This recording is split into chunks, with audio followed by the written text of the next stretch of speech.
Johan तार 2 अध्याय 10 पदरे लेखा अच्छी समस्ते प्रथम भल द्राक्षारस दे था आ लोके माताल हेला उतारे मंद दियंती तुम्भे ए पर्यंत भल द्राक्षारस रखिअछ। आमानकर प्रभु जीशु ख्रीस्ट कान्हा नगर में गोटे विवाह भोजरे उपस्थित हेले। सही भोजर समस्त द्राक्षारस सरीगला।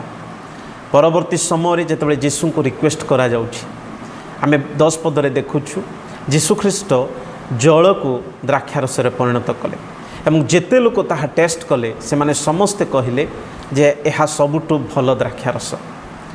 यही पद आमान को गोटे आत्मिक शिक्षा दिए।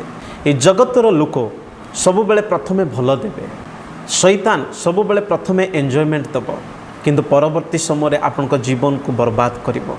जगतर लोक प्रथमे आपनकर विश्वास को जितेबे, प्रथमे आपन सहित भल हेबे किंतु परवर्ती समय आपनकर फायदा उठेबे। ये जगत प्रथमे एंजॉयमेंट दिए, जगत प्रथमे आराम देव किंतु परवर्ती समय आपन जीवन बर्बाद करिवो। किंतु प्रभु शेष मध्य उत्तम दियंती।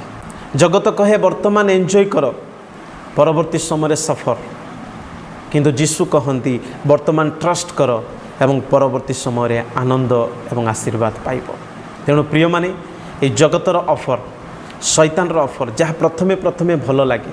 आज अनेक युवा युवती प्रथम अवस्था भल लगे, भल एंजॉय करती, परवर्ती समय लाइफ बर्बाद हुए किंतु प्रभुरे जे समर्पण हुए शेष मध्य उत्तम विषय पाइब।